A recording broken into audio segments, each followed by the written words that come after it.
Hello everyone. In this class, we're going to learn balancing chemical equation. इस class में हम लोग chemical equation को बैलेंस करना सीखेंगे। केमिकल इक्वेशन को बैलेंस करने से पहले हमें ये पता होना चाहिए कि केमिकल इक्वेशन होती क्या है। केमिकल इक्वेशन बेसिकली एक सिंबॉलिक रिप्रेजेंटेशन होता है केमिकल रिएक्शन का, जिसमें लेफ्ट साइड में हमारे पास एक रिएक्टेंट होता है, देन मिड में एक एरो साइन होता है और राइट में प्रोडक्ट होता है। लेफ्ट में हमारे पास होता है reactant, right, then arrow and then right side में हमारे पास होता है प्रोडक्ट। अब जो ये रिएक्टेंट होता है, ये वो सब्सटेंस होता है जिसमें कि चेंज हो रहा होता है, ठीक है। इसमें कोई चेंज होता है, कोई बदलाव होता है और उस चेंज होने के बाद ही रिएक्टेंट बन जाता है प्रोडक्ट, है ना। तो प्रोडक्ट वो सब्सटेंस हो गया जो चेंज होने के बाद फॉर्म होता है, ठीक है। फॉर एग्जाम्पल, आपने क्या करा, मिल्क में थोड़ा सा कर्ड ऐड किया तो ये मिल्क क्या बन जाता है, कर्ड बन जाता है। तो यहाँ जो मिल्क है ये आपका क्या हो गया, रिएक्टेंट हो गया, और ये जो कर्ड है, जो फाइनल सब्सटेंस हमें मिल रहा है, वो हमारा क्या हो गया, प्रोडक्ट हो गया। तो केमिकल इक्वेशन में लेफ्ट साइड में हमारे पास रिएक्टेंट होता है जिसमें कि क्या होता है, केमिकल चेंज होता है, और राइट साइड में हमारे पास प्रोडक्ट होता है जो केमिकल चेंज होने के बाद बनता है। तो ये था एक बेसिक नॉलेज केमिकल इक्वेशन के बारे में। अब हम बात करते हैं बैलेंसिंग की, ठीक है। बैलेंसिंग समझने से पहले एक एग्जांपल हम लोग लेते हैं। लेट्स से आपने 1 kg कर्ड लिया और उसमें लेट्स से 1 kg ही आपने शुगर ले लिया, राइट, और इन दोनों को मिलाकर आपने लस्सी बनाई। तो क्या आप बता सकते हो मुझे कि कितने केजी लस्सी बनी होगी, है ना। सो ऑब्वियसली मुझे लगता है आप लोगों ने भी 2 kg ही आंसर दिया होगा, है ना, क्योंकि बड़ी सिंपल सी बात है। अगर आप 1 kg कर्ड लोगे और उसमें 1 kg शुगर मिलाओगे तो 2 kg ही लस्सी बनेगी। ऐसा तो नहीं होगा कि 1 kg कर्ड और 1 kg शुगर मिला के आधा kg लस्सी बने, नहीं, है ना, क्योंकि 1.5 kg कहाँ उड़ जाएगी, वो भी वहीं रहेगी। तो बेसिकली जब आप 1 kg कर्ड ले रहे हो और 1 kg शुगर ले रहे हो तो 2 kg लस्सी बन रही है। अब यहीं से हमें एक लॉ मिलता है, उस लॉ का नाम है law of conservation of mass. Law of conservation of mass, right. और ये लॉ क्या बोलता है, ये लॉ वही बोलता है जो भी हमने प्रैक्टिकली देखा कि भैया जितना मास आप रिएक्टेंट में लोगे, है ना, रिएक्टेंट कौन सा सब्सटेंस है जिसमें चेंज हो रहा है, जैसे कि यहाँ पे कर्ड और शुगर है ना, इसमें चेंज हो रहा है। जितना मास आप रिएक्टेंट में लोगे उतना ही मास आपको प्रोडक्ट में मिलेगा, राइट, है ना। तो जितना ही मास हम लोग रिएक्टेंट में लेंगे उतना ही हमें प्रोडक्ट में मिलेगा, ऑलराइट। सो अब होता क्या है कि जो केमिकल इक्वेशन होती है तो उसमें भी जो रिएक्टेंट है और प्रोडक्ट है वो बैलेंस होना चाहिए, है ना, कि जितना रिएक्टेंट साइड में आप सब्सटेंस लोगे उतना ही आपको प्रोडक्ट में मिलना चाहिए। और अगर ऐसा होता है तो केमिकल इक्वेशन बैलेंस कहलाती है, और अगर ऐसा नहीं होता है तो उसे हम बोलते हैं इम्बैलेंस केमिकल इक्वेशन, और उसी को हम बैलेंस करते हैं। अब यहाँ पर जो हम सब्सटेंसेस लेंगे तो उसमें हम लोग एटम्स में उसको मेजर करेंगे, राइट। अब इसको हम एक एग्जांपल से समझते हैं। यहाँ पर मैंने केमिकल इक्वेशन ली है जो कि वर्ड फॉर्म में लिखी है। हाइड्रोजन प्लस ऑक्सीजन आपस में रिएक्ट कर रहे हैं, मिल रहे हैं, और उससे हम प्रोडक्ट बना रहे हैं वाटर का। बड़ी बेसिक से केमिकल इक्वेशन है ये। हाइड्रोजन का जो केमिकल फॉर्मूला है, सबसे पहले हम इनका केमिकल फॉर्मूला लिख लेते हैं। तो जो हाइड्रोजन का केमिकल फॉर्मूला होता है वो होता है हाइड्रोजन का H2, सॉरी, और ऑक्सीजन का जो केमिकल फॉर्मूला होता है वो होता है O2, राइट। और इनसे हमें मिल रहा है वाटर। इसका केमिकल फॉर्मूला जो होता है वो होता है H2, है ना। यहाँ तक तो सभी को पता होगा, है ना। अब हमें देखना है कि क्या ये केमिकल इक्वेशन बैलेंस है कि नहीं। तो सबसे पहले हम देखते हैं हाइड्रोजन को। हाइड्रोजन में हम देख रहे हैं कि रिएक्टेंट में दो एटम है हमारे पास, है ना, ये देखो बेस में 2 लिखा है। अब हम देखते हैं प्रोडक्ट में। प्रोडक्ट में भी हाइड्रोजन में 2 एटम है, मतलब हाइड्रोजन तो बैलेंस है। तो हम तो अब दूसरे एलिमेंट को देखते हैं इस रिएक्शन के। यहाँ पे ऑक्सीजन में 2 एटम है रिएक्टेंट साइड में, बट जब हम प्रोडक्ट में देख रहे हैं तो प्रोडक्ट में यहाँ पर ऑक्सीजन के बेस में कुछ भी नहीं, मतलब क्या होगा, 1 होगा, है ना। तो ऑक्सीजन में यहाँ पे कितना है, 1 है। पर ये तो फिर क्या हो गया, इम्बैलेंस हो गया कि रिएक्टेंट में 2 एटम थे भैया और प्रोडक्ट में एक ही एटम है। तो एक एटम कहाँ चले गया, गायब हो गया क्या? नहीं, ऐसा तो पॉसिबल ही नहीं है, क्योंकि हमने क्या पढ़ा है, law of conservation of mass, जो हमें क्या बोलता है कि मास can nether be created nor it can be destroyed. ठीक है, तो मास जितना रिएक्टेंट में होना था उतना ही हमें प्रोडक्ट में मिलना चाहिए था। तो अब यहाँ पर हमें बैलेंस करना होगा। अब बैलेंसिंग की कुछ स्टेप्स होती है, ठीक है, वो स्टेप्स को हम लोग फॉलो करेंगे और इसको बैलेंस करेंगे। जो मेथड हम लोग यहाँ पे सीखने वाले हैं उसको हम बोलते हैं ट्राई एंड एरर मेथड। अब देखो, जब से पहले जब भी हम किसी केमिकल इक्वेशन को बैलेंस करते हैं तो हमें सबसे पहले उस एलिमेंट को बैलेंस करना है जो कि सबसे ज़्यादा आइटम हो, जिसके सबसे ज़्यादा आइटम हो। अब यहाँ पर तो हमारे पास दो ही एलिमेंट है। कौन कौन से दो एलिमेंट है, सबसे पहले लिख लो। एक तो है सर हाइड्रोजन, है ना, और एक है ऑक्सीजन। हमने उन दोनों को लिख लिया, है ना। अब इस तरह से एक टेबल बना लो, राइट। यहाँ पे लिख दो रिएक्टेंट, है ना, और यहाँ पे लिख दो प्रोडक्ट।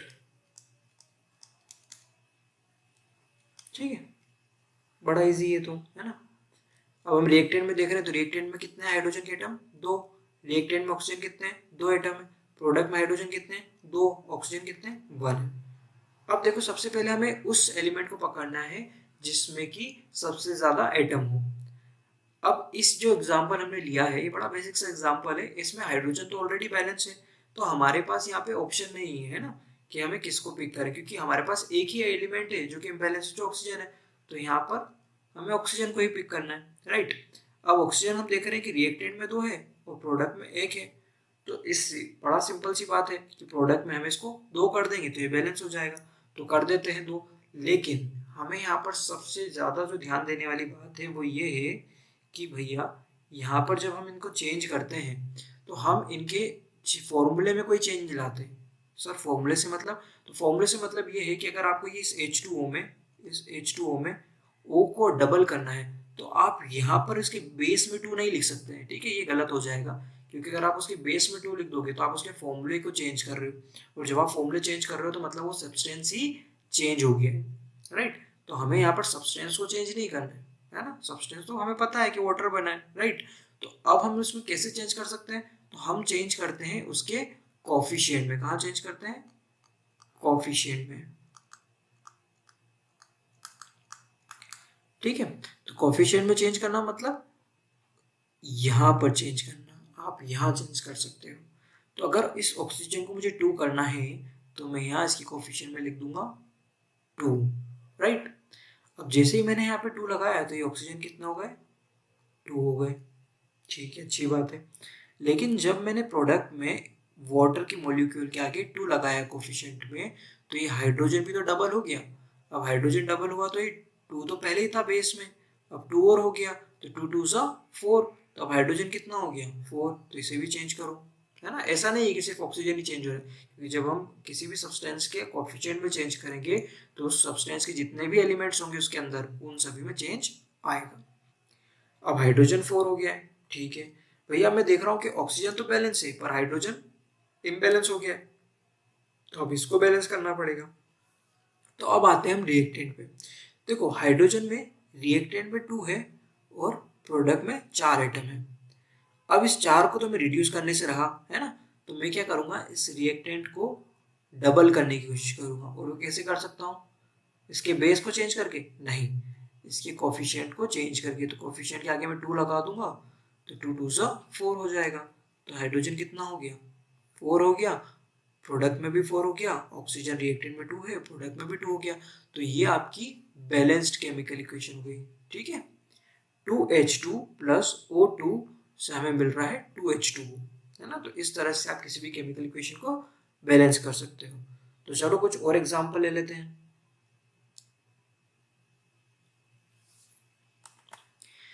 यहाँ पर एक नई केमिकल इक्वेशन हमने ली है जिसमें कि रिएक्टेंट में हम हाइड्रोजन और क्लोरीन की रिएक्शन करा रहे हैं और उससे हमें प्रोडक्ट में हाइड्रोक्लोरिक एसिड मिल रहा है। तो सबसे पहले इनकी हम सिंबॉलिक फॉर्म में लिख देते हैं।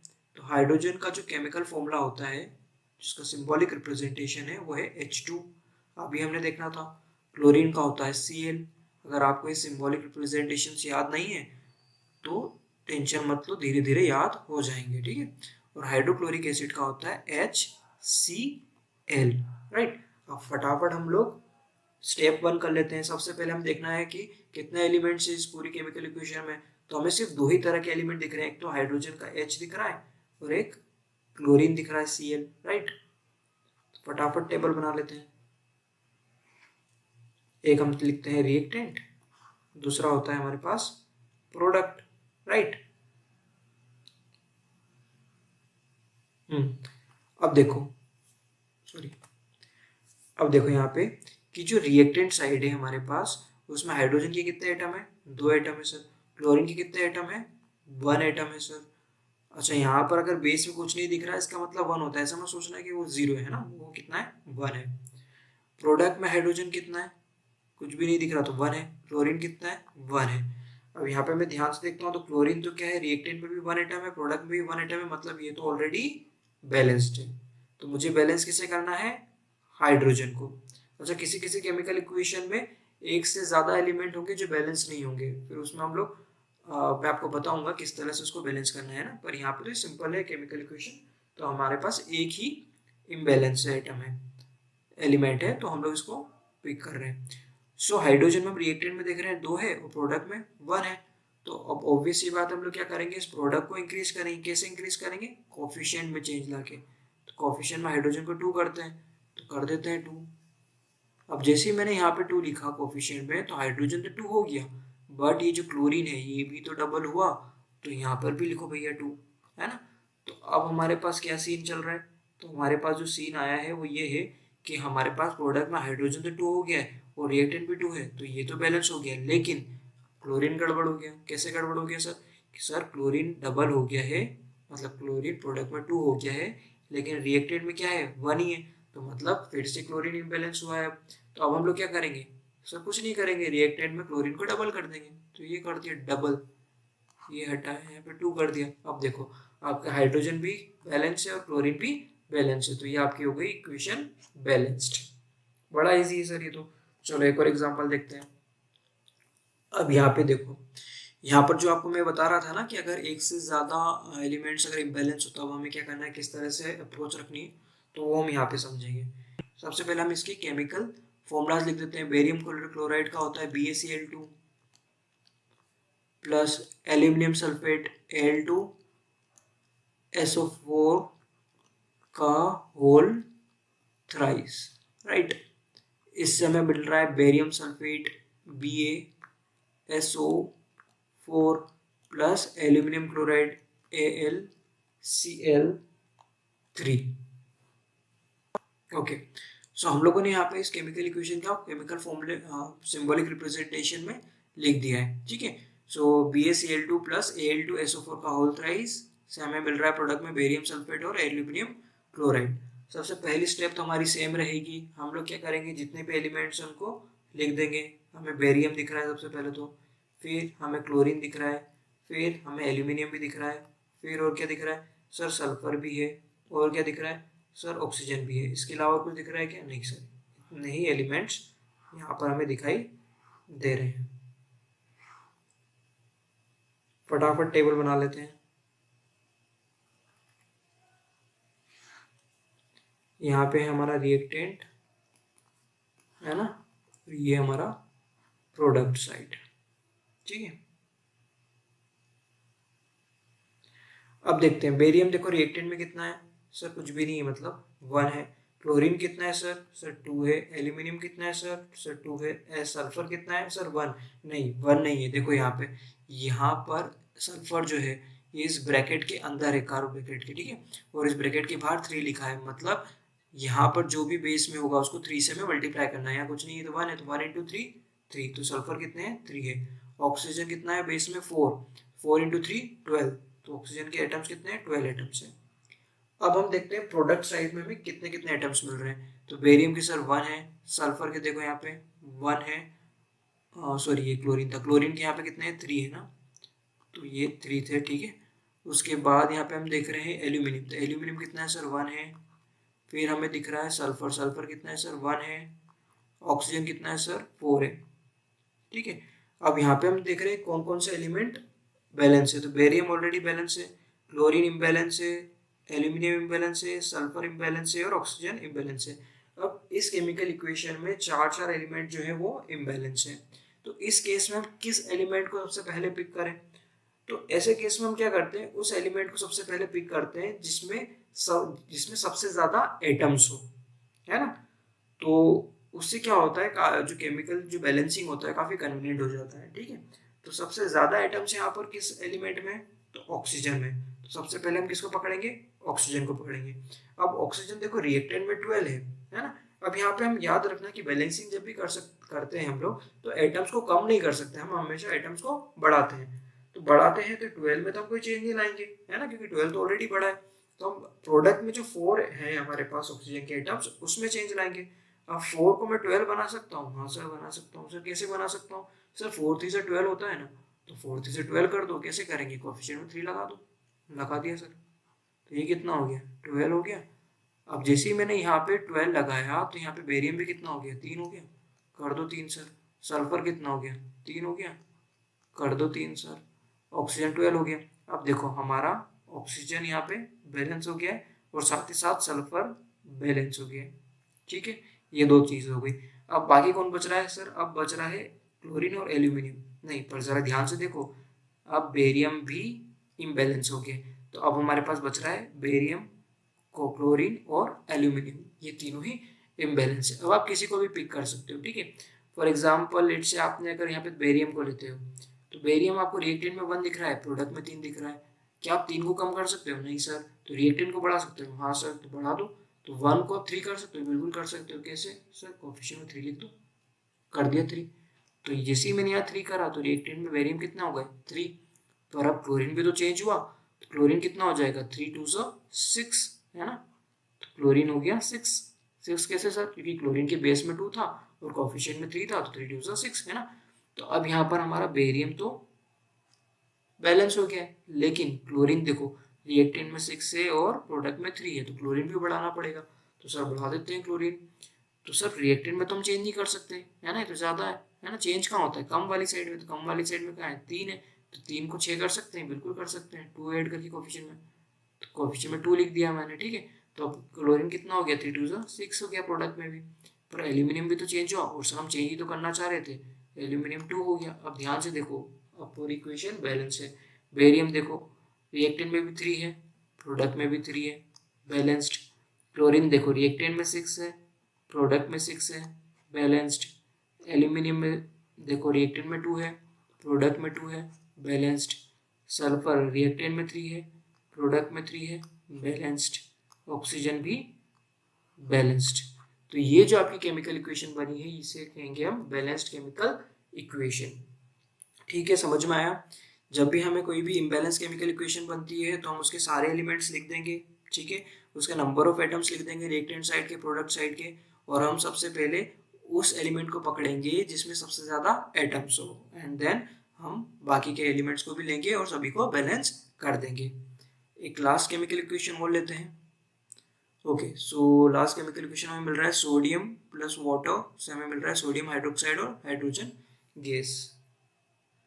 सोडियम का केमिकल फॉर्मूला होता है Na, sorry chemical symbol. Water का होता है H2O। इससे हमें मिल रहा है सोडियम हाइड्रोक्साइड मतलब NaOH प्लस हाइड्रोजन गैस। अब देखो सबसे पहले मेरा ये सजेशन रहेगा कि आप लोग खुद इसे ट्राई करें, है ना। जो मेथड मैंने बताया है यहाँ पे वीडियो को पॉज करें और खुद से एक बार अटेम्प्ट लें, है ना, और उसके बाद आगे का वीडियो देखें। तो सबसे पहले हम लोग क्या करते हैं, एलिमेंट्स लिख देते हैं जो जो है। सोडियम दिख रहा है, हाइड्रोजन दिख रहा है और ऑक्सीजन दिख रहा है। इसके अलावा तीसरा एलिमेंट है क्या? नहीं है सर। फटाफट टेबल बना लेते हैं बिना किसी देरी के। ये रिएक्टेंट, ये प्रोडक्ट, राइट। रिएक्टेंट में सोडियम देखो 1 है, हाइड्रोजन से 2 है, ऑक्सीजन कितने हैं 1 है। प्रोडक्ट साइड में देखते हैं सोडियम कितना है 1 है, ऑक्सीजन कितने हैं 1 है, हाइड्रोजन कितना है 1 यहाँ पर और 2 यहाँ पर, तो 1 + 2 3 हाइड्रोजन है सर। अब देखो सोडियम ऑलरेडी बैलेंस है, हाँ सर, ऑक्सीजन ऑलरेडी बैलेंस है, हाँ सर, बचा कौन हाइड्रोजन, तो हाइड्रोजन को बैलेंस कर देते हैं। अब देखो 3 को हम कम कर सकते हैं, नहीं कर सकते, तो 2 को ही बढ़ाना है, हाँ सर बढ़ाना है। अब 2 को हम 3 कर सकते हैं क्या, पर सर यहाँ पे हाइड्रोजन तो एक ही है ना, तो 2 को हम 3 तो नहीं कर सकते क्योंकि यहाँ पर कोफिशिएंट में आएगा तो मतलब वो फैक्टर में ही जाएगा, तो 2 का क्लोजेस्ट फैक्टर क्या होगा 4 हो जाएगा, तो कर दो थे 4 सर। तो यहाँ पे मैं जैसे ही कर देता हूँ तो ये कितना हो गया 4 हो गया, पर यहाँ पर जैसे ही मैंने 4 किया तो ये ऑक्सीजन में तो रिएक्टेंट में चेंज हुआ, ये कितना हो गया 2 हो गया। कोई बात नहीं सर, देखते हैं आगे क्या करते हैं। अब यहाँ पर हमने हाइड्रोजन को 2 कर दिया है, लेकिन प्रोडक्ट में तो कितने हैं 3 है, तो यहाँ पे ही बढ़ाना पड़ेगा। अब देखो अगर मैंने इस हाइड्रोजन में कोई भी चेंज किया तो ये तो फैक्टर में जाएगा, है ना, जैसे अगर मैंने यहाँ पे 2 ले लिया तो 2 2 4 + 1 5, तो ये तो ज़्यादा हो गया, तो हम लोग इस हाइड्रोजन में बढ़ाने की कोशिश करते हैं। तो अगर यहाँ पे मैं कोफिशिएंट में 2 ले लेता हूँ तो 2 हाइड्रोजन यहाँ और 2 हाइड्रोजन यहाँ, हो गई बात बन गई, तो 4 हो गए, तो इसको भी 4 कर दिया हमने, तो अब हाइड्रोजन बैलेंस हो गया। पर यहाँ पे सोडियम भी तो चेंज हुआ सर, तो प्रोडक्ट में सोडियम कितने हो गए सर 2 हो गए, ऑक्सीजन कितने हो गए सर 2 हो गए, ठीक है सर। अब यहाँ पे देखता हूँ तो हाइड्रोजन बैलेंस्ड है, ऑक्सीजन बैलेंस्ड है, पर सर ये सोडियम दिक्कत दे गया ना, तो सोडियम प्रोडक्ट में 2 हो गए हैं और रिएक्टेंट में 1 हो गया, तो कोई दिक्कत नहीं सर, प्रोडक्ट 2 है वो ज़्यादा है तो वहाँ तो कोई चेंज हो नहीं सकता, रिएक्टेंट में ही चेंज करना है जो भी करना है। तो क्या करना है 1 को 2 कर सकते हैं, बिल्कुल कर सकते हैं, लगा दो 2। ये हो गई आपकी chemical equation balance, 2 sodium + 2 H2O से हमें मिल रहा है 2 NaOH + H2, तो ये आपकी केमिकल इक्वेशन बैलेंस हो गई। उम्मीद करता हूँ आप लोगों को ये समझ में आया हो, और अगर चैप्टर के नोट्स और बाकी के ट्यूटोरियल्स आपको देखने हैं तो आप हमारी वेबसाइट विजिट कर सकते हैं pocketscience.in। यहाँ पर सारा कंटेंट आपको फ्रीली अवेलेबल होगा, बस आपको करना है गूगल पे pocketscience.in type. Thank you, have a good day, bye bye.